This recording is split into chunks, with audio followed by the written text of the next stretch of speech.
Bismillahirrahmanirrahim.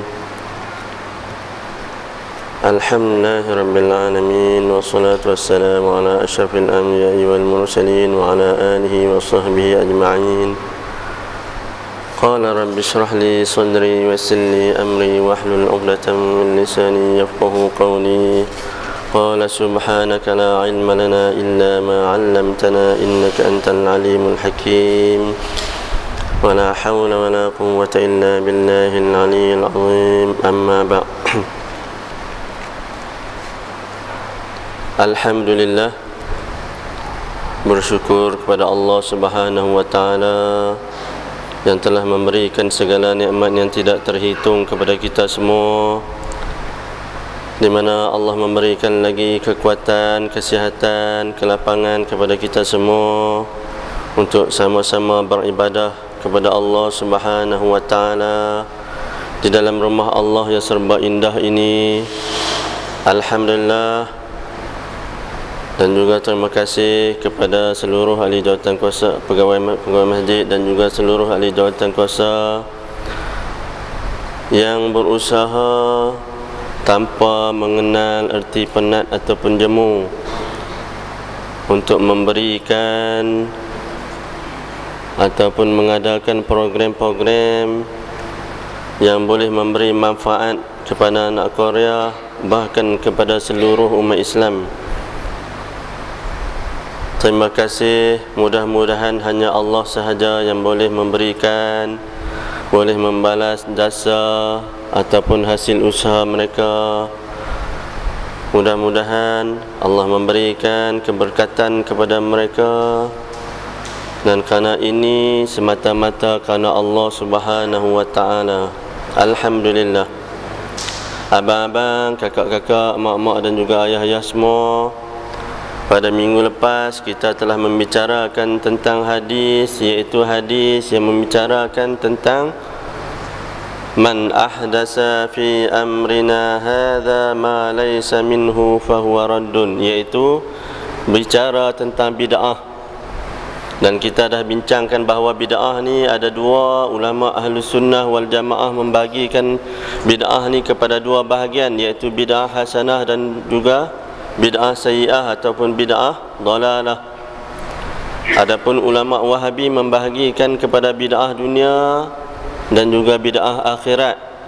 Bid'ah dunia, Rasulullah tak ada zaman dulu, tak ada lah api karan ni semua, tak ada kereta motor, tak ada. Yang ada hanya menggunakan kenderaan terdiri daripada haiwan-haiwan, sama ada kuda, unta, keledai dan sebagainya. Itu dikira kalaulah kita guna naik kereta ni, kita lebih hebat daripada Rasulullah pula. Petikai pula di kalangan para ulama'-ulama' ni ada pula yang petikai bermakna kita ni naik kereta ni, naik kapal terbang lebih hebat daripada Rasulullah lagi. Rasulullah tak pernah naik pun. Rasulullah tak pernah naik kapal, tak pernah naik bot, tak pernah naik feri. Kita kata zaman lah, Rasulullah tak pernah naik. Rasulullah tak pernah naik dan juga tak pernah menyeberangi mana-mana lautan. Rasulullah tak pernah tahu adanya laut tang mana. Tanya Rasulullah laut tang mana, Rasulullah pun tak tahu. Cuma Rasulullah tahu kata ada lautnya. Rasulullah tak tahu tang mana. Tanya lautan Cina Selatan, Rasulullah tak tahu. Depa kata pula macam tu.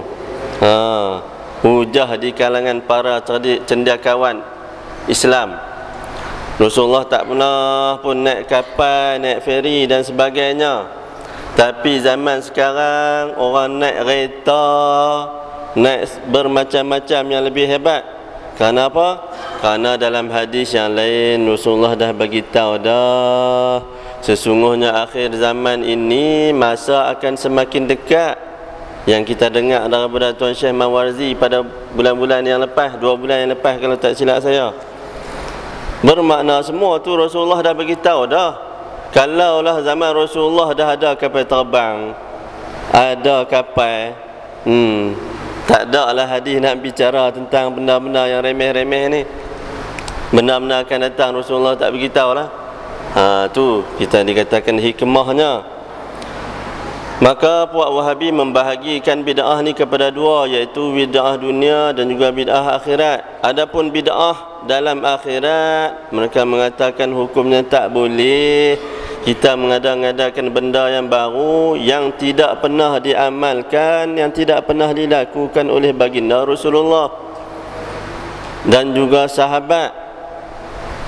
Yang kita duk buat baca Yasin malam Jumaat, duk buat tahlil, duk buat talqin dan sebagainya, duk buat kunut pula tiap-tiap pagi, tiap-tiap sembahyang subuh, tiap-tiap kali sembahyang subuh. Sedangkan mengikut riwayat Rasulullah hanya pernah buat sekali saja baca doa kunut. Kemudian Imam Abu Hanifah mengatakan hukumnya sunat buat seumur hidup sekali saja doa kunut. Imam Malik kata tak apalah, buatlah, tapi janganlah kerak sangat sebab Rasulullah buat sekali je. Imam Syafi'i mengatakan doa kunut ni terlalu baik sangat kerana di situ adanya doa-doa yang cukup hebat. Walaupun nama tu doa kunut, tapi sebenarnya doa di situ cukup hebat. Allahumma hdini fi man hadait, ya Allah berikanlah petunjuk kepadaku seperti mana Engkau telah berikan petunjuk kepada umat-umat yang terdahulu. Wa afini fi man afid, bagi juga kesihatan, afiat, sihat wal afiat seperti mana orang lain yang Hang bagi sihat. Disebabkan itulah Imam Syafi'i ijtihad dia mengatakan doa kunut ni sebahagian daripada sunat ab'ad. Siapa yang terlupa, tertinggal doa kunut, maka kena sujud sahwi. Imam Syafi'i kata macam tu. Begitulah juga Imam Ahmad bin Hanbal. Itu masing-masing pendapat, tetapi mereka ni semua dalam lingkungan Ahlus Sunnah wal Jamaah. Sebab itulah kalau siapa pergi Mekah, dia jarang sangat buat doa kunut ni. Sembahyang subuh jarang sangat buat doa kunut. Dia akan berhenti dulu. Apabila bangun sami Allahu liman hamidah, dia akan berhenti lebih kurang 2-3 minit. Bagi mana-mana yang bermazhab Syafi'i baca doa kunut, agak-agak boleh baca habis dah, barulah dia buat takbir intiqalat Allahu Akbar untuk sujud. Itu bagi mazhab yang diguna pakai, iaitu di Makkahul Mukarramah. Begitulah juga di Madinah. Itu sebahagian daripada hukum-hukum persoalan perbincangan di kalangan para alim ulama yang mengatakan bahawa sesungguhnya bid'ah ni ada dua, bid'ah hasanah dan juga bid'ah dhalalah ataupun bid'ah sayyi'ah. Contoh bid'ah sayyi'ah, nak pi pula pi tambah sembahyang bagi tambah rukun pula. Sembahyang ni tak, sembahyang subuh ni pasal apa buat 2 rakaat ni? Duk fikir pula sembahyang subuh kena buat 2 rakaat, tak boleh. Tak apa, aku saja nak tambah, bagi tambah lagi 1 rakaat, bagi tambah lagi jadi 3 rakaat. Contoh, maknanya hukumnya tak boleh kerana tauqifi. Hukum tauqifi ni maksudnya Rasulullah dah tetap dah, tak ada siapa pun boleh tambah dah. Ataupun rasa-rasa sembahyang sembahyang isyak sekali lagi, tak larat sangat nak sembahyang isyak, buat 2 rakaat dah. Contoh, nak buat sembahyang 2 rakaat, sembahyang isyak 2 rakaat, maka hukumnya adalah seolah-olah menghina Rasulullah, sedangkan Rasulullah dah bawa yang komplit, dah elok dah. Kita pula nak pergi pandai-pandai pula lebih hebat daripada Rasulullah, ataupun nak pergi tambah pula lagi rakaat yang lain, maka hukumnya tak boleh. Itu kita membicarakan tentang hadis yang lepas.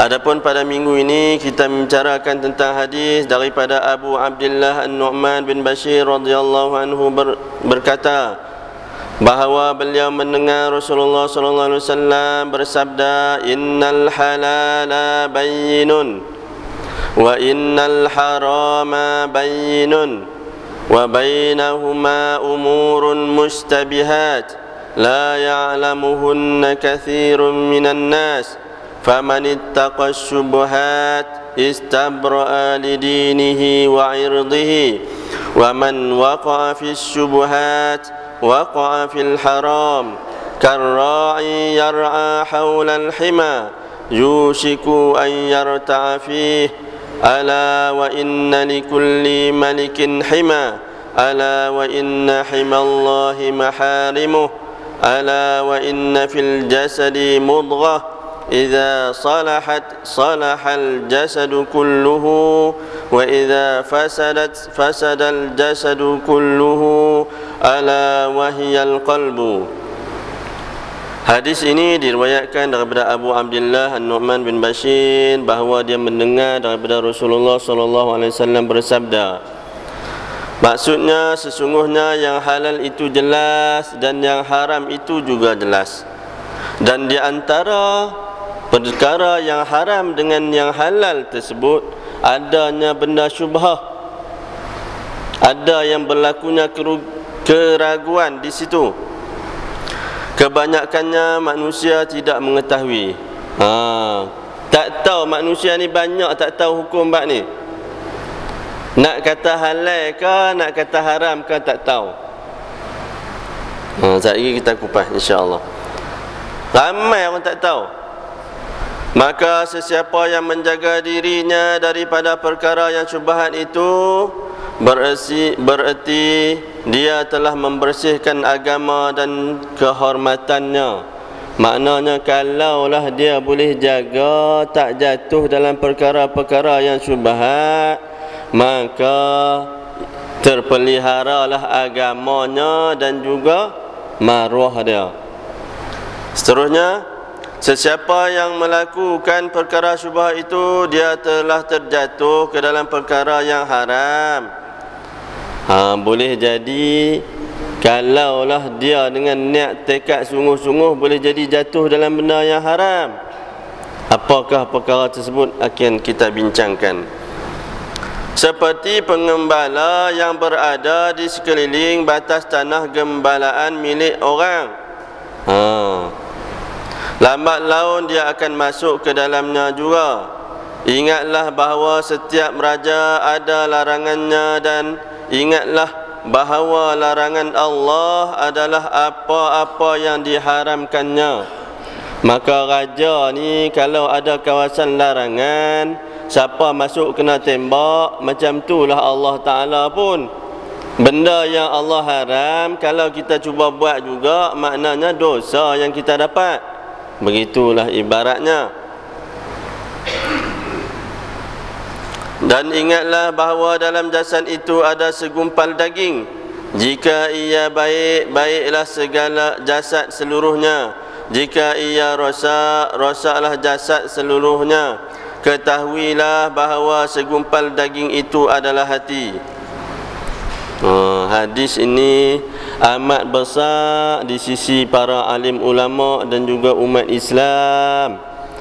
Dia membicarakan bahawa di sini ada perkara-perkara yang haram, perkara-perkara yang halal, perkara-perkara yang syubhah, yang ragu-ragu. Perkara yang halal yang melibatkan diri sendiri, sama ada daripada dari segi makanan. Kita duk makan, sama ada kita tengok ayam tu kita sembelih sendiri, contoh. Ataupun kita hasil usaha kita sebagai nelayan, buat balik dapat ikan dah, jual-jual, boleh beli barang-barang yang lain. Itu dikira yang kita dah tahu dah bahawa sesungguhnya makanan-makanan yang halal, yang kita dah yakin dah. Ikan walaupun rupa bentuk seperti mana manusia sekalipun, rupa aja, rupa, bukan badan. Saat lagi pergi cari ikan macam orang, tengok-tengok jumpa tengah laut, ni ikan. Wah, balik-balik bangkai. Tak boleh. Rupa aja, kalau rupa sebentuk manusia sekalipun hukumnya halal. Rupa saja.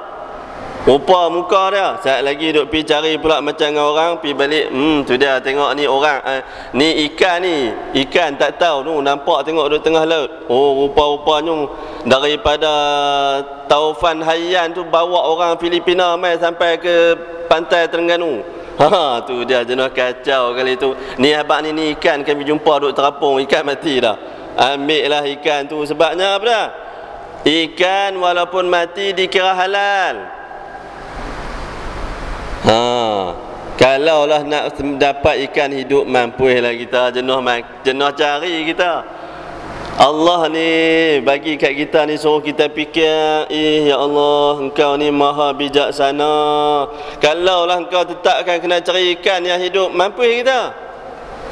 Masing-masing kena cari ikan sendiri.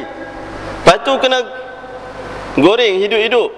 Ha, seperti mana orang Jepun, Korea, ambil sotong, lepas tu tak atas pinggan, lepas tu buh cabai, buh gula, buh garam, ha, makan. Itu dia sotong dia bergerak atas pinggan. Ha, tu dia. Kalau ikan, ha, jenuh dia ikan duk melompat tu nak makan macam mana? Ha, Allah ni maha bijaksana, maka dia mengatakan ikan walaupun mati boleh dimakan. Walaupun rupa bentuknya, rupa dia tu macam rupa manusia. Ada mata, ada hidung, ada mulut sekalipun, hukumnya boleh dimakan. Tapi kalau kita tengok rasa agak kita nak makan tak? Agak-agak kita nak makan tak? Kalau tengok ikan rupa macam manusia, betul kan ni? Ha, kita pun tak berani nak makan. Ha, sebab apa? Silap-silap ke, orang pituk lantu ke, alien mana pula kan, makhluk asing mana pula, tak berani nak makan. Contoh, jadi Allah ni maha bijaksana, dia mengatakan ikan walaupun mati maka hukumnya boleh dimakan. Begitulah juga tumbuh-tumbuhan. Ha, kita duk ambil pucuk kayu duk pi makan tu, hukumnya hukumnya halal. Kecuali lah tahu dah kawan tu duk usahalah duk buat tanam serai tu, kita duk pi curi ambil pula serai dia. Ha, contohlah hak tu haram sungguh lah. Sebab dia usaha dah pergi tanam serai, kita pula lebih kata hayang ni serai ni dia tumbuh sendiri. Dia tumbuh sendiri, nampak walaupun nampak satu batas sama aja, tapi dia tumbuh sendiri. Aku ingatkan lalang. Ha, duk buat fikir pula lalang tumbuh sendiri. Ha, tak boleh. Ha, jadi maknanya benda yang halal dan juga haram ni dah jelas. Bahkan benda yang haram ni terlalu sikit sangat ni Allah nak kata haram ni. Mungkin 2% saja benda yang haram ni, kalau kita nak fikir, nak kira-kira balik dari segi makanan. Jika nak dibandingkan dengan binatang-binatang yang halal lagi, lebih banyak. Dan zaman-zaman dulu ni adalah kisah di mana di Perlis geng Siam, ada geng Siam ni yang cukup bagi punya sayang sungguh kepada agama Islam. Depa belah babi, depa sembelih babi, depa baca bismillah. Ha, Siam ni punya sayang kepada Islam, depa tangkap babi, depa sembelih baca bismillah. Depa kata kepada Siam yang lain, hampa ni memang mangkuk ayunnya ni, hampa ni memang tak guna macam ni. Kami tu tengok ni punya sayang kepada Islam ni, tengok ni babi Islam ni. Depa kata itu di kalangan masyarakat depa. Ni babi Islam ni sebab kami sembelih dulu macam orang Islam sembelih, kami baca bismillah, kami belajar baca bismillah. Sudah kita. Ha, walaupun benda binatang tu haram, walaupun baca bismillah tetap haram. Ha, tak pergi duk pi buat kata tak apa. Ha, tak apa. Ha, zaman dulu 1920-an, 30-an dulu, tok-tok guru dulu pun, bukan tok-tok guru lah, kita nak kata orang yang ada ilmu sikit zaman tu pun, orang tok-tok guru dulu, zaman dulu, mereka ni ada harta banyak. Sebab apa? Zaman mereka dulu ni, mereka ni yang dikatakan ada harta sebab mereka ni ada ilmu sikit. Bila ada ilmu lebih sikit daripada orang lain, jadi orang-orang kampung ni sayang lah. Nak buat baca apa pun semua jemput tok guru ni. Bagi mereka tok guru hebat dah lah. Sebab apa? Sebab orang lain tak reti langsung. Dia baru balik mengaji pondok je berapa kali, dia berapa kali pergi mengaji pondok 2-3 bulan ni. Boleh baca tahlil tu kira hebat dah lah. Boleh baca tahlil tu kira hebat dah. Jadi bila balik main kampung ni, orang kalau kata orang mati ke, bagi dia lah buat tahlil. Dan dia ni disebabkan dia ada ilmu lebih sikit, maka orang pun banyaklah bagi macam-macam sayang kat tok guru. Mangkit pagi saja tengok-tengok duk ada depan tangga tu dah, duk ada atas tangga tu. Ada yang cucuk pisang, ada yang lepak pisang. Macam tu lah dulu-dulu ni. Zaman dulu ada yang ubi kayu duk ada atas tangga tu dah. Disebabkan tok-tok guru dulu adanya sesetengah yang ada harta banyak. Jadi waktu dulu awal 20 awal kurun ke-20 19 30 tu, orang Cina mai banyak daripada negara besar Cina. Depa mai sini, depa tak ada harta. Depa tak ada duit. Jadi apa yang depa buat? Depa carilah siapa-siapa yang terkenal di kampung tersebut. Siapa-siapa yang terkenal di kampung tersebut. Dia pergi tanya, Cina duduk sampai usaha nak boleh cakap juga. Cari siapa yang dia boleh minta tolong. Sampai teratur. Siapa yang dia boleh minta tolong. Jadi sampailah jumpa dengan tok guru tersebut. Bila sampai jumpa dengan tok guru tersebut, dia pun bagi tahulah kat tok guru. Dia kata, saya ni susah, mai daripada jauh. Jadi dia buat bisnes. Bisnes dia ialah apa dia? Zaman dulu ni mudah-mudah bagi orang Cina, dia belah babi lah. Dia belah babi. Satu ketika tok guru tersebut sedang duk buat baca tahlil. Lepas tu dia pun mai dalam majlis tersebut. Dia kata, tok guru, alhamdulillah dah bertambah lagi bisnes kita. Orang lain tak tahu bisnes apa. Rupa-rupanya punya selidik, dia guna duit yang tok guru bagi, dia beli babi dan dia belah babi. Lepas tu dia bagi share keuntungan dengan tok guru. Tu dia 19, 20-an, 30-an, 40-an dulu. Cina dulu susah. Babi ni, ya Allah, kalaulah kita ni manusia ni mengkaji sifat babi, hanya Allah saja yang tahu betapa hebatnya babi ni. Allah ciptakan babi ni bukan saja-saja, memang nak uji sungguh kepada manusia. Babi ni dia bunting lebih kurang 9 bulan. Sama seperti mana manusia juga. 9 bulan juga. Babi ni bunting dia 9 bulan juga. Dan bulan mana dia lahir, banyak itulah anak dia. Kalaulah lahir bulan 9, maka 9 ekor anak dia. Kalau lahir bulan 10, 10 ekor anak dia. Lahir bulan 11, 11 ekor anak dia. Kalau lahir bulan 12, 12 ekor anak dia. Jadi Cina ni duk kaji sifat babi ni. Rupa-rupanya babi ni dia lahir ikut bulan. Jadi mereka bagi kacuk duduk dalam satu kandang tu, bulan 12, bulan 1, bulan 2. Masuk bulan 4, mereka tak bagi dah duduk sekali jantan dengan betina. Sebabnya apa? Saat lagi kalau bulan 4 campur bulan 9 bulan, maknanya lahir, kalau babi tu beranak bulan 1, boleh rekod je anak. Jadi rugi bisnes. Tu dia. Tu yang kata babi tu. Dan ada yang saya tahu satu lagi, tikuih. Tikuih pun macam babi juga. Yang saya dengar lah. Tapi yang pastinya Yang sahihnya babi kalau lahir kalau dia beranak bulan 9 ekor. Kalau beranak bulan 12 ekor. Tu dia, Allah menciptakan babi sampai begitu. Jadi sebab itulah bisnes babi ni paling menguntungkan. Dan babi ni boleh makan sebarang jenis, bohlah apa saja dia makan semua. Dia makan semua, dia tak peduli langsung. Tu yang dikatakan sifat babi.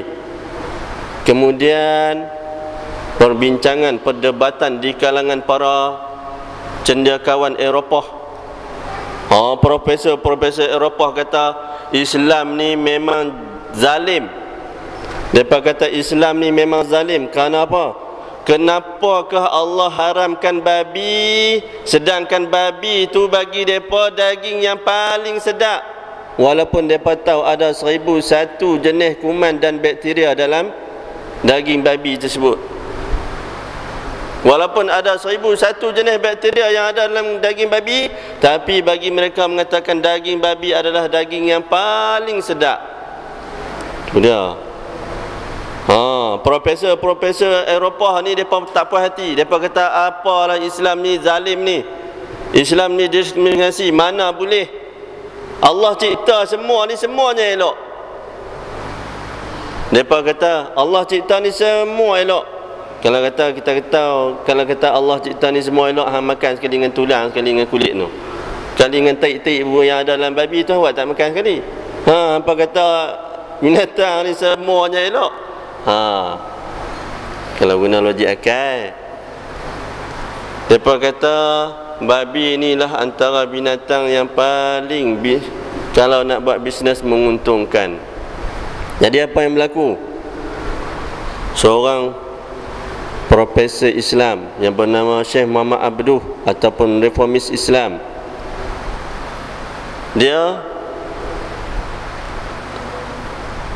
panggil profesor barat semua, mai aku nak tunjuk bukti kat hampa kata sesungguhnya babi ni mengapa Allah haramkan. Ni dia panggil profesor barat ni. Dia kata aku nak tunjuk bukti kat hampa kata bahawa babi ni haram sungguh ni pasal apa? Mesti ada sebabnya yang tersendiri menyebabkan Allah mengatakan hukumnya haram walaupun Allah cipta tu elok. Dia panggil profesor, kemudian bawa pergi ada satu kandang babi. Bawa di situ satu tempat tersebut ada kandang babi, ada kandang kambing. Bawa pada kandang babi, bawa ke kandang kambing. Kemudian dilepaskan dalam kandang tersebut 3 ekor kambing. Seekor betina, 2 ekor jantan. Duduk dalam kandang tersebut, kambing jantan 2 ekor ni lawan. Siapa menang baru boleh dapat betina. Selagi tak menang, selagi itulah mereka duduk lawan tanduk. Tu yang kata sifat kambing. Sifat binatang-binatang yang dihalalkan oleh Allah Subhanahu Wa Taala. Kemudian okey lah ni selesai masalah kambing. Lah ni ambil pula babi. Ambil babi, duduk dalam satu kandang. Lepas 3 ekor, 2 ekor jantan, 1 ekor betina. Apa yang mereka buat? Babi 2 ekor jantan ni, mereka ni sama-sama tolong. Kalau betina tu lari, sama-sama peramat jaga. Hang jaga dulu. Tak apa, hang gilat hang dulu. Tak apa, hang buat dah dulu, sekejap lagi gilat aku pula. Tu dia, tu babi. Sifat babi. Sebab itulah orang putih dia tak jadi masalah, jadi perangai macam babi. Tak apa, ikut suka. Aku nak buat dengan siapa pun. Mereka kahwin boleh sekali ya, tapi nak buat dengan siapa pun boleh. Nak buat dengan siapa pun boleh. Syarat kahwin hanya sekali saja. Yang didaftarkan di gereja mereka, isteri hanya boleh 1 saja. Yang lain tu hang nak zina dengan siapa ikut suka hang. Tapi kahwin hanya seorang saja. Tu dia. Jadi perangai lebih kurang macam babi. Mereka ni sama-sama tolong. Babi jantan ni sama-sama tolong. Oh. Kalau lah orang Islam ada buat macam tu, sama-sama, jom kita sama-sama puas hati, tiga-tiga sekali. Yang tu macam panggil babi dah. Tu dia. Tu yang dikata bicara bab babi saja. Subhanallah. Allah dah tunjuk dah di situ dah. Perangai tu makan daging babi, perangai macam lebih kurang macam dengan babi juga. Dia tak kira, dia sapu semua. Janji semua bakat-bakat tolong. Dapat masing-masing. Jangan saudara risau. Tak apa lain kali dapat orang lain, gila aku pula. Contoh. Yang tu. Tu yang dikatakan perangai babi. Jadi dalam hadis-hadis membicarakan binatang-binatang yang boleh dimakan yang halal ni terlalu banyak. Sebab itulah al-aslu fil asya' al-ibahah. Asalnya dalam setiap benda ni hukumnya harus, kecuali benda-benda yang telah diharamkan oleh Allah Subhanahu wa taala, contohnya anjing, babi dan sebagainya. Itu bab makanan. Begitu juga pakaian. Mencarakan tentang pakaian ni, bagaimana ada pakaian bagi orang lelaki, dia tahu dah hukum aurat dia di antara pusat dan juga lutut.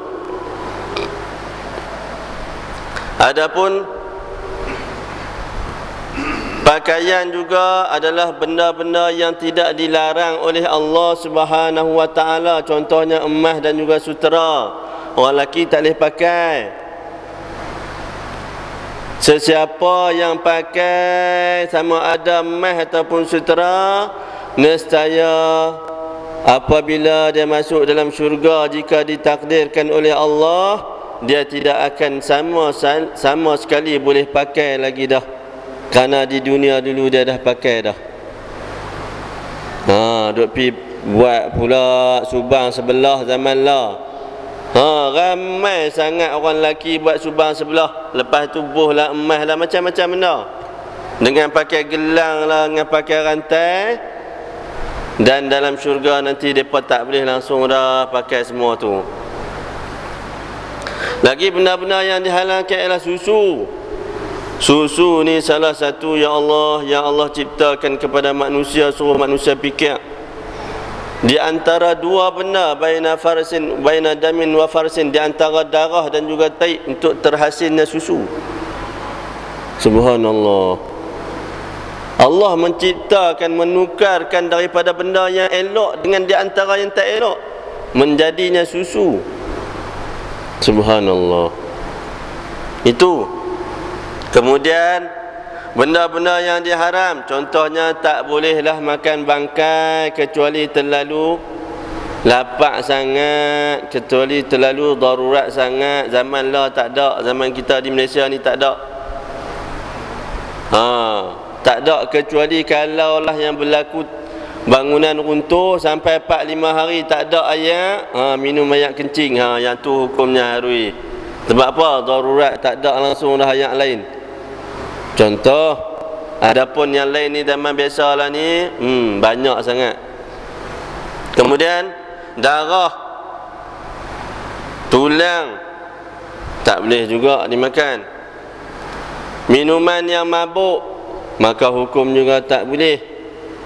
Dalam hadis Rasulullah mengatakan, satu titik minuman yang memabukkan, Allah tidak akan terima amalan ibadat seseorang selama 40 hari 40 malam.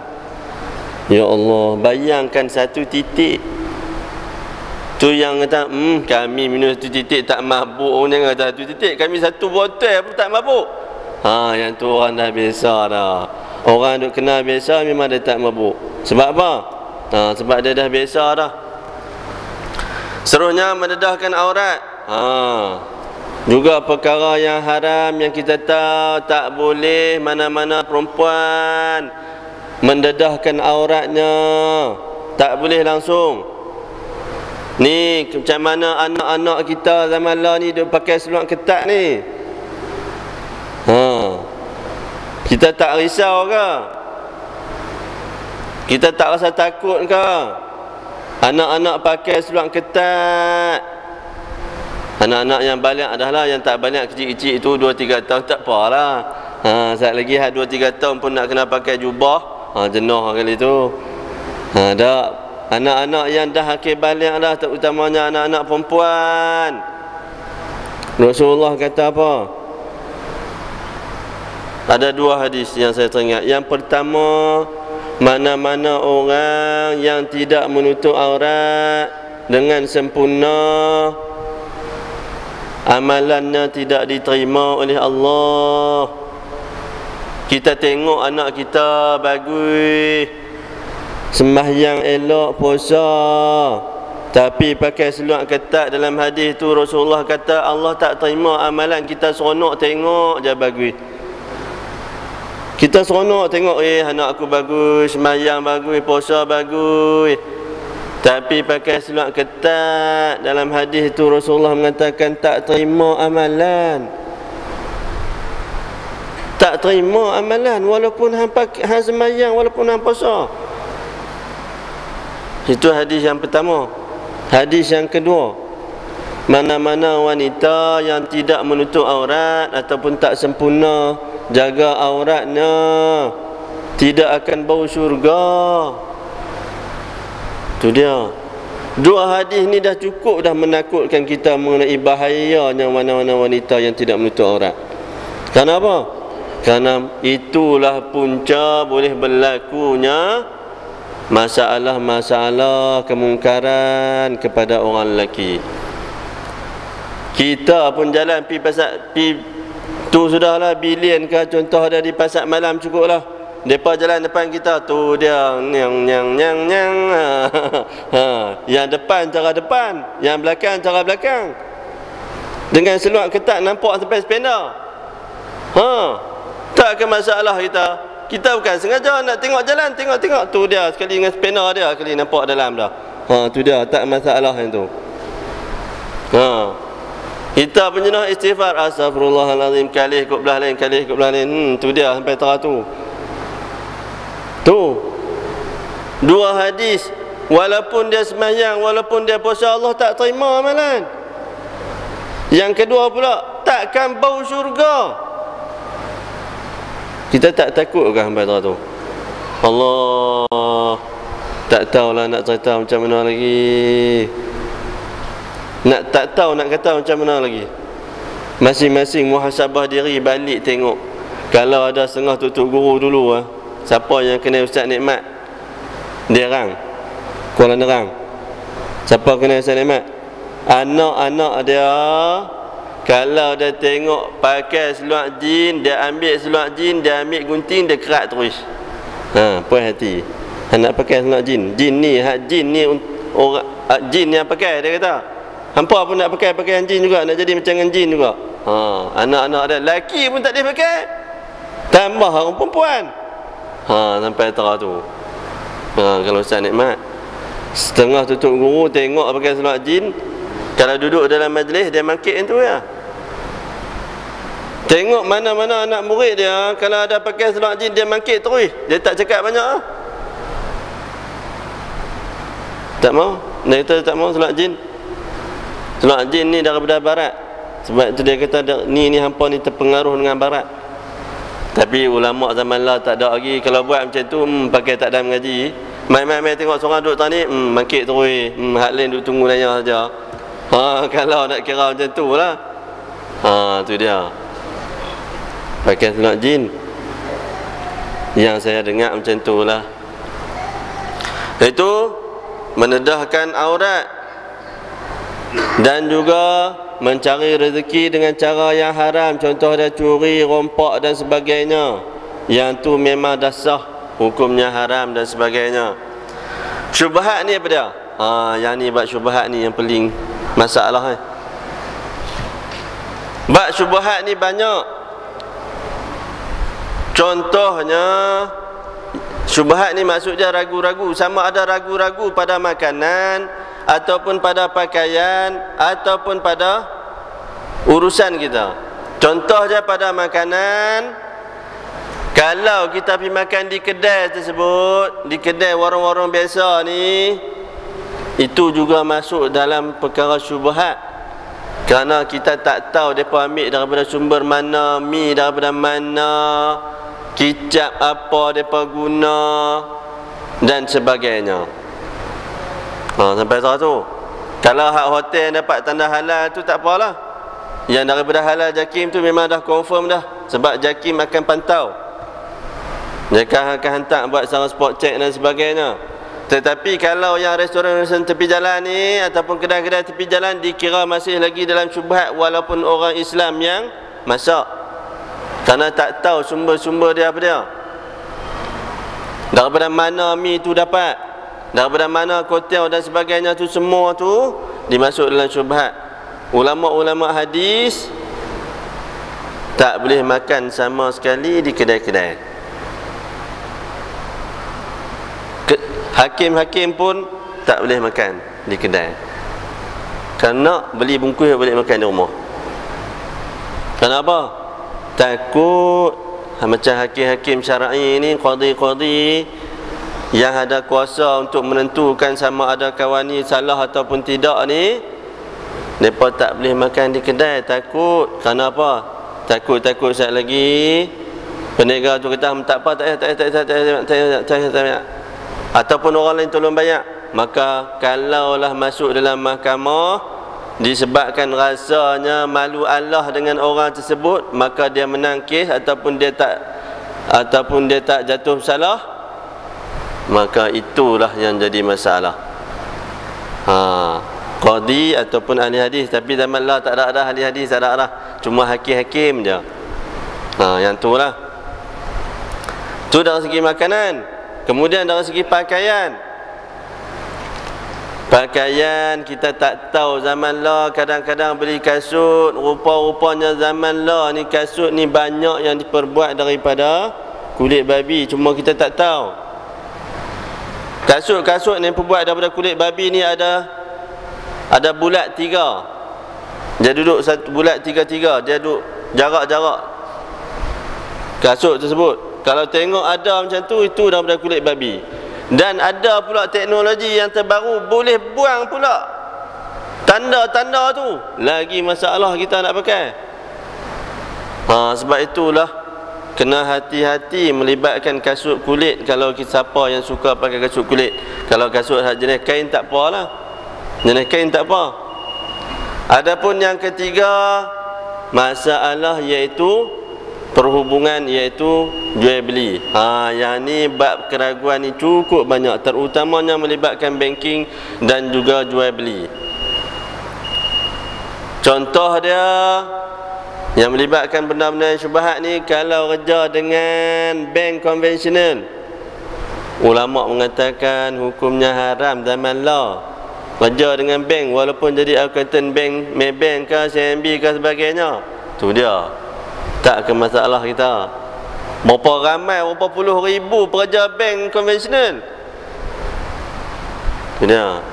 Kenapa? Kerana bank terlibat dengan riba. Kemudian kita simpan duit, sama ada bank Islam ke, bank rakyat atau sebagainya, kita simpan duit, katakanlah dalam akaun kita tu ada 10,000, kemudian mereka bagi dividen pula. Mereka tak kata interest, mereka kata dividen. Bila kita simpan, maka kita hanya sepatut dapat balik hari yang kita simpan ya, tak boleh duk fikir nak dapat dividen. Kita simpan 10,000, nak ambil balik kena ambil balik 10,000. Tak boleh ambil balik. Kalaulah dia bagi dividen, katakanlah dividen dia bagi RM100. Contoh kan. Dia bagi balik dividen RM100, jadi kita boleh ambil 10,000 100. Tu masih lagi dalam keraguan. Sebab apa? Banyak kaedah-kaedah dia lagi. Kerana pihak bank apabila atas akad simpanan, dia kena bagi balik banyak tu juga. Adapun akad mudharabah, iaitu bisnes, kalau akad bisnes dia kira lain pula. Dalam bab jual beli ni amat rumit sekarang. Amat rumit. Yang lain daripada tu ialah jual beli emas, jual beli kereta.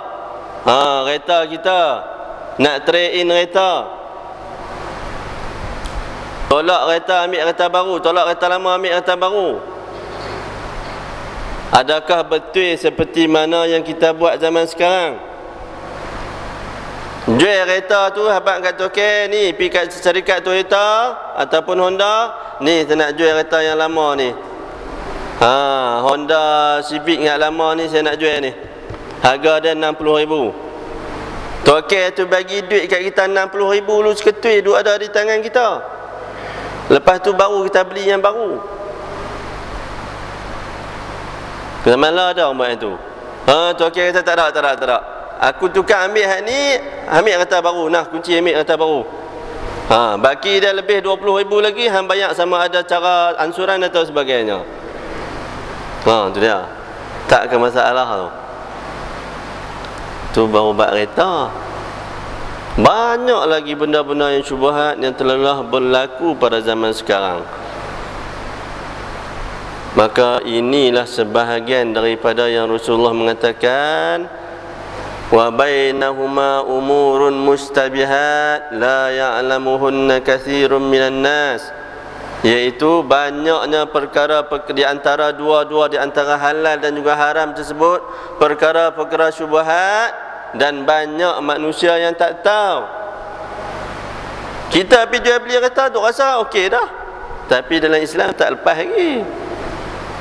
Akad tak dului.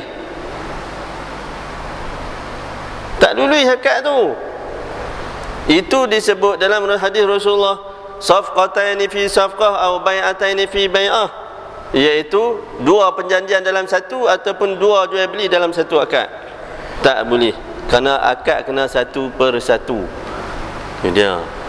Kalau nak bincang dari segi bab ekonomi Islam, lagi masalah kita. Dan kita ramai tak tahu benda jenis ni, kerana tak ramai yang ahlinya dalam bincangkan bab jual beli ni. Jual beli emas macam mana dan sebagainya. Nak menunjukkan bahawa banyak yang berlaku zaman sekarang disebabkan kejahilan umat Islam itu sendiri. Okay, saya bukakan ruang persoalan insya-Allah. Kita akan sambung syarah atau huraian hadis yang lagi. Sebarang soalan insya-Allah.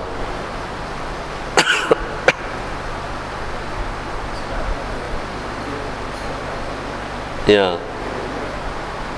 Dividen tabung haji.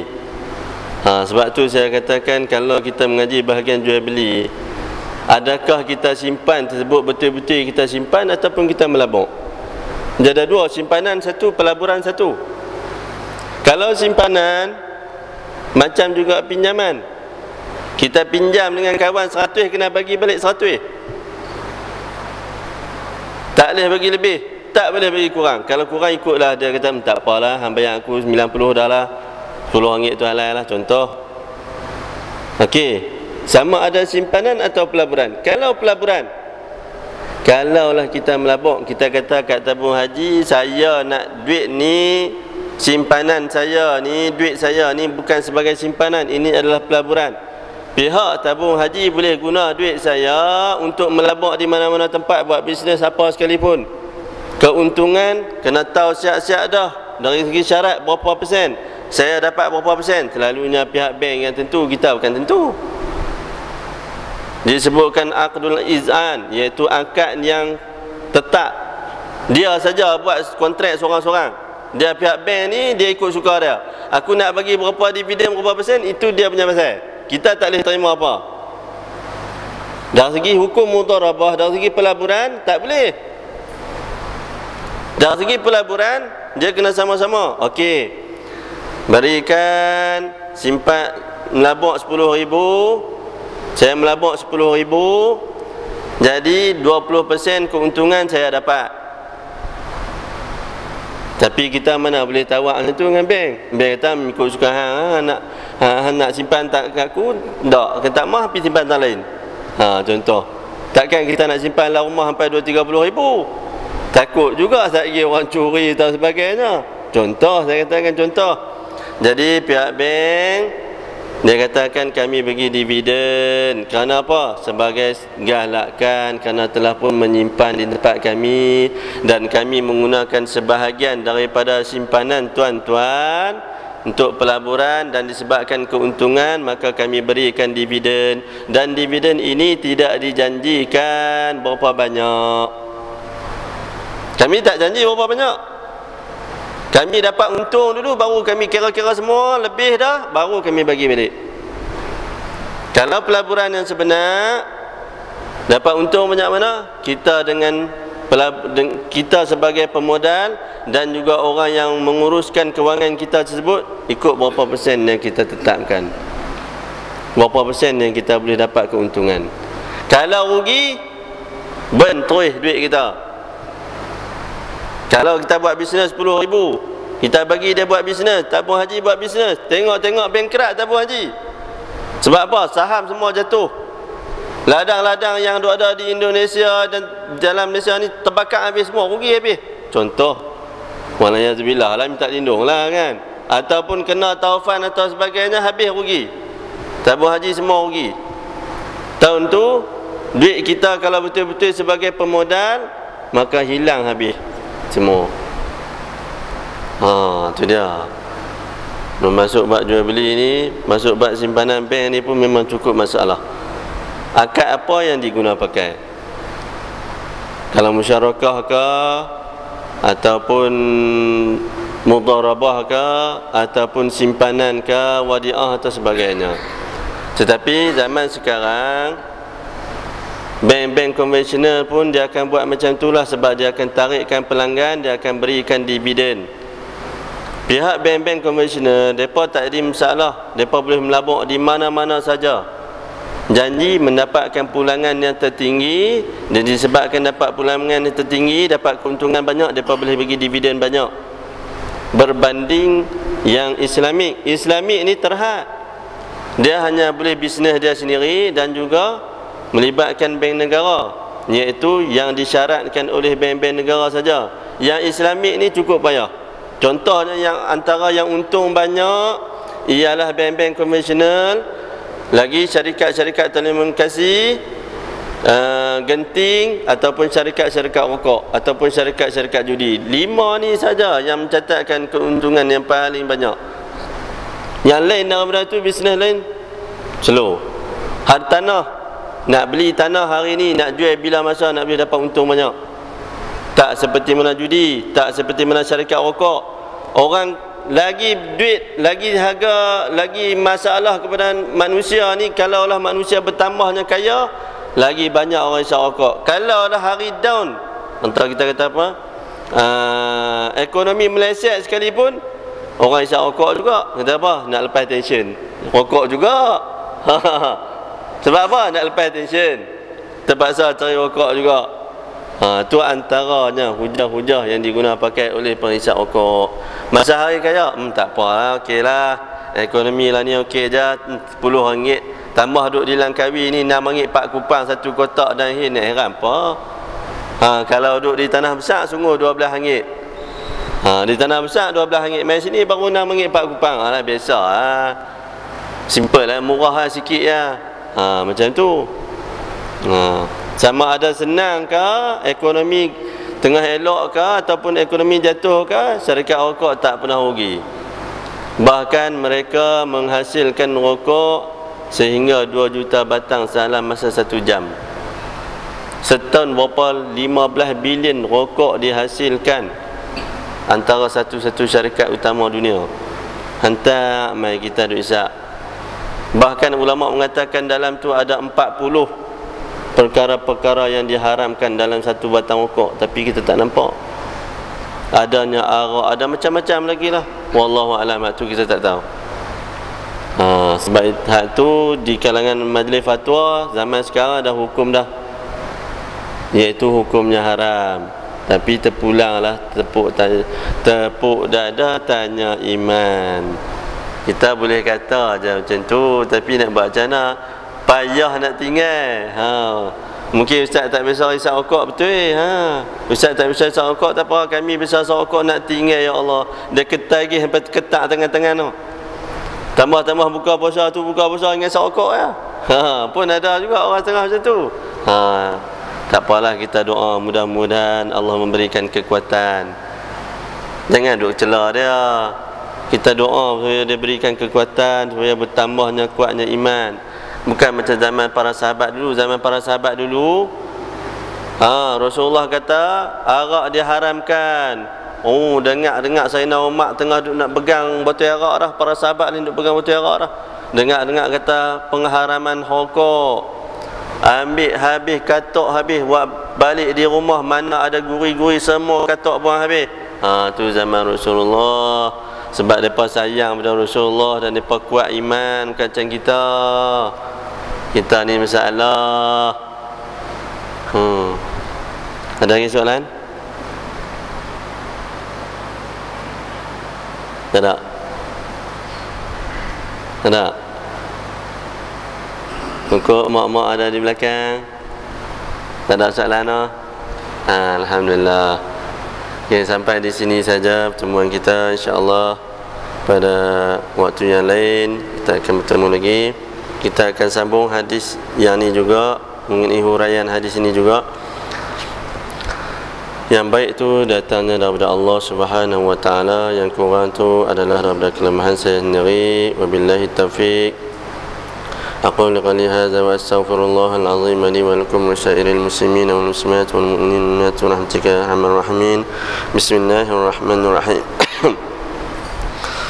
الحمد لله رب العالمين والصلاة والسلام على أشرف الأنبياء والمرسلين وعلى آله وصحبه أجمعين. اللهم اجعلنا من الذين يستمعون القول فيتبعون أحسنه. اللهم فقهنا في الدين وعلمنا التأويل واهدنا صراطك المستقيم. ورب زدنا علما ورب زدنا علما ورب زدنا علما. اللهم اجعل جمعنا جمعا مرحوما وتفرقنا من بعده تفرقا معصوما. ربنا ظلمنا أنفسنا وإن لم تغفر لنا وترحمنا لنكن من الخاسرين. ربنا آتنا في الدنيا حسنة وفي الآخرة حسنة وقنا عذاب النار. والحمد لله رب العالمين.